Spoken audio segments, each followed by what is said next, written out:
नमस्ते सबैजनालाई। अब हाम्रो क्लास 10 एसईको रिएक्जामको डेट पनि नजिकै आइसक्यो। पर्सिबाट चाहिँ तपाईँहरूको रिएक्जाम पनि स्टार्ट हुँदैछ र त्यसमा पनि हाम्रो फर्स्ट पेपर चाहिँ कम्पल्सरी इङ्ग्लिसको पेपर रहेको छ। अब हाम्रो फर्स्टमा एसईको रिजल्ट आउँदा चाहिँ धेरैजनाले आफ्नो चाहेको जस्तो मार्क्स चाहिँ पाउनु भएन, तर आशा छ रिएक्जाममा चाहिँ सबैले आफ्नो सोचेको जस्तो मार्क्स पाउनुहुन्छ र सफलता प्राप्त गर्नुहुन्छ। अब हाम्रो यो भिडियोमा चाहिँ हामीले हाम्रो सब्जेक्टको ओभरभ्यू टोटलमा ओभरभ्यू हेर्छौँ के कसरी क्वेसन आउँछ, के कसरी हामीले लेख्ने, के कसरीको हाम्रो कन्टेक्स्ट आउँछ, के कति मार्क्सको आउँछ, कति अटेम्प्ट गर्ने, त्यो सबै हामीले हेर्नेछौँ। हुन त यो सबै धेरैजनालाई थाहा पनि छ, तर पनि आजको भिडियोमा चाहिँ हामीले सरसरी पुरा सब्जेक्टको चाहिँ ओभरभ्यू हेर्छौँ। अब हुन चाहिँ इङ्ग्लिस मार्क्स उठाउन एउटा सजिलै सब्जेक्ट हो, तर धेरैजनालाई के कसरी ट्याकल गर्ने क्वेसन्सलाई, के कसरी डिल गर्ने, कहाँ कसरी पढ्ने, कतिको पढ्ने त्यो थाहा भएर, त्यसको आइडिया नभएर चाहिँ धेरैजनालाई अप्ठ्यारो परिरहेको हुन्छ। अब हाम्रो इक्जाम हेर्नुहुन्छ भने हाम्रो लेख्नुपर्ने 75 मार्क्सकै इक्जाम हो। हाम्रो 25 मार्क्स चाहिँ प्र्याक्टिकल हाम्रो स्कुलले दिने गर्छ। हाम्रो एसाइनमेन्ट्सहरू, प्रोजेक्ट्सहरू, हाम्रो एटेन्डेन्स, डिसिप्लिन, बिहेभियर त्यो सबैको अकर्डिङ 25 मार्क्स चाहिँ हाम्रो स्कुलको हातमा हुन्छ। हामीले एन्सर सिटमा लेख्नुपर्ने भनेको चाहिँ हामीले 75 मार्क्सको लेख्नुपर्ने हुन्छ। अब यो 75 मार्क्समा पनि हाम्रो दुईवटा सेक्सनमा क्वेसन आउँछ, एउटा चाहिँ रिडिङ र अर्को राइटिङ। रिडिङ सेक्सन चाहिँ तपाईँको 40 मार्क्सको आउँछ, जुन हाम्रो प्यासेजहरू आउँछ नि हो त्यो चाहिँ हाम्रो रिडिङ सेक्सनभित्र हो। त्यसमा पनि हाम्रो सिन टेक्स्ट र अनसिन टेक्स्ट भनेर दुईवटा क्याटेगोरीमा आउँछ। अब सिन टेक्स्ट भनेको के हो, जुन हाम्रो बुकमा कोर्स बुकमा जुन हाम्रो च्याप्टर्सहरू दिएको छ नि हो, त्यहाँबाट चाहिँ हामीलाई कुनै च्याप्टरबाट केही प्याराग्राफ्सहरू, केही फेजेसहरू, पोएम्सबाट केही फ्रेजेसहरू दिने गर्ने अनि त्यहाँ रिलेटेड क्वेसन्सहरू सल्भ गर्ने भन्ने गरिन्छ। त्यो चाहिँ हाम्रो सिन टेक्स्टमा पर्छ। र अनसिन टेक्स्ट भनेको चाहिँ प्याराग्राफ्सहरू जुन हाम्रो बुकमा छैन, त्यो बाहिरबाट कहीँबाट हामीलाई टेक्स्टहरू दिएको हुन्छ, प्याराग्राफहरू, अनि त्यहाँबाट चाहिँ हामीले पढेर एन्सर लेख्नुपर्छ। अब सिन टेक्स्टको लागि चाहिँ तपाईँको दुईवटा आउँछ, एउटा 5 मार्क्सको आउँछ, एउटा 10 मार्क्सको आउँछ भने 15 मार्क्स त हाम्रो सिन टेक्स्ट आउँछ। अनि यो टेक्स्टहरू पनि पुरै हाम्रो बुककै टेक्स्टहरू हो, हाम्रो च्याप्टर वाइज टेक्स्टहरू हो।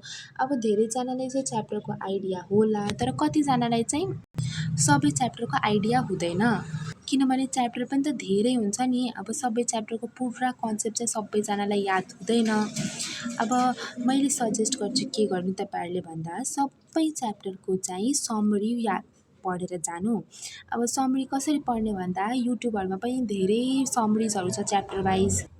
तपाईँहरूले त्यो समरीहरूलाई चाहिँ सबै च्याप्टरको सुन्नुहोस्, किनभने त्यो च्याप्टरको तपाईँहरूले समरी सुन्यो भने एकैचोटि सबै च्याप्टरको तपाईँहरूलाई ओभरभ्यू हुन्छ कि के च्याप्टरमा के भन्न खोजिरहेको छ।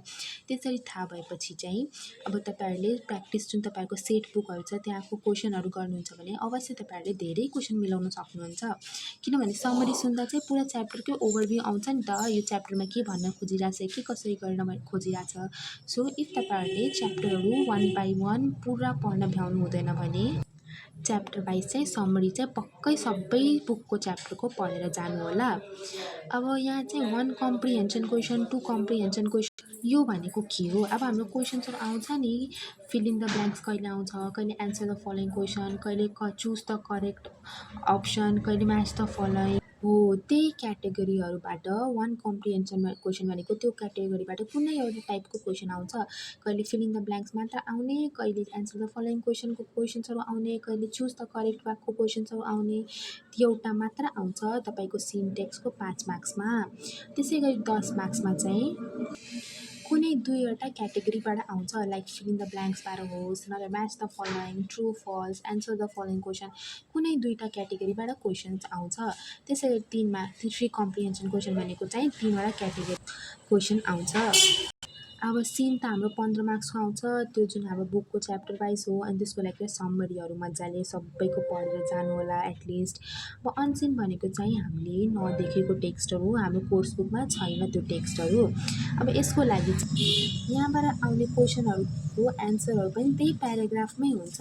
अब इक्जाममा प्याराग्राफ आएको बेला तपाईँहरूले राम्ररी प्याराग्राफ पढ्नु होला। सबै क्वेसनको एन्सर डाइरेक्टली इन्डाइरेक्टली त्यो प्याराग्राफमै हुन्छ। प्र्याक्टिसको लागि सेट पारा तपाईँहरूले दुई तिनवटा प्यासेजहरू प्र्याक्टिस पनि गर्न सक्नुहुन्छ। अब यतिको चाहिँ प्यासेज हाम्रो 40 मार्क्सको आउँछ।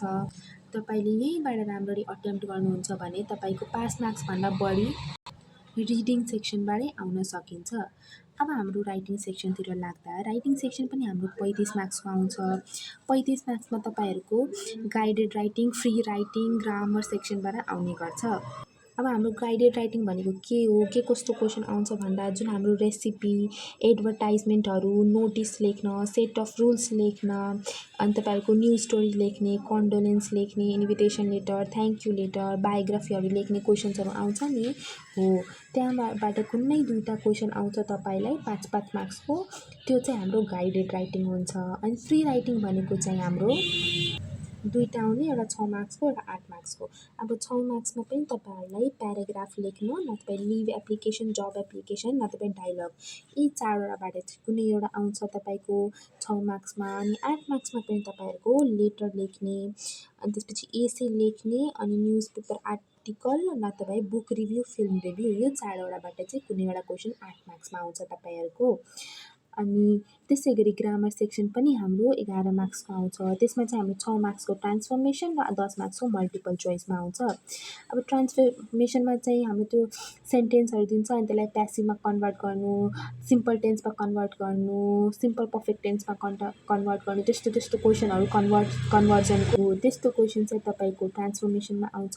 त्यसै गरी मल्टिपल चोइसमा चाहिँ हाम्रो प्याराग्राफ्सहरू दिएको हुन्छ, अनि त्यसमा चाहिँ हामीले फिल इन द ब्ल्याङ्क्स गर्नुपर्छ, चारवटा अप्सनबाट करेक्ट अप्सन चुज गरेर, त्यो चाहिँ हाम्रो 10 मार्क्सको आउँछ।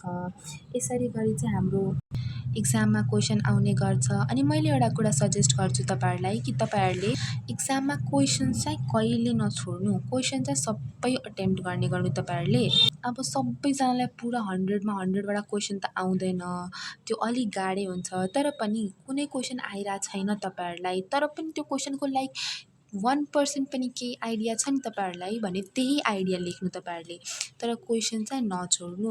हामीले आफ्नो पर्सनल एक्सपिरियन्सले पनि भनिरहेको छौँ, क्वेसन छोड्नुभन्दा राम्रो केही न केही अटेम्प्ट गर्नु राम्रो। अनि कति स्टुडेन्ट्सले के गर्नुहुन्छ, कुनै एउटा सेक्सनमा चाहिँ धेरै लेखिदिनुहुन्छ, सोधेभन्दा धेरै, अनि कुनै सेक्सनमा चाहिँ टाइम नभ्याएर क्वेसनै छुटिरहेको हुन्छ।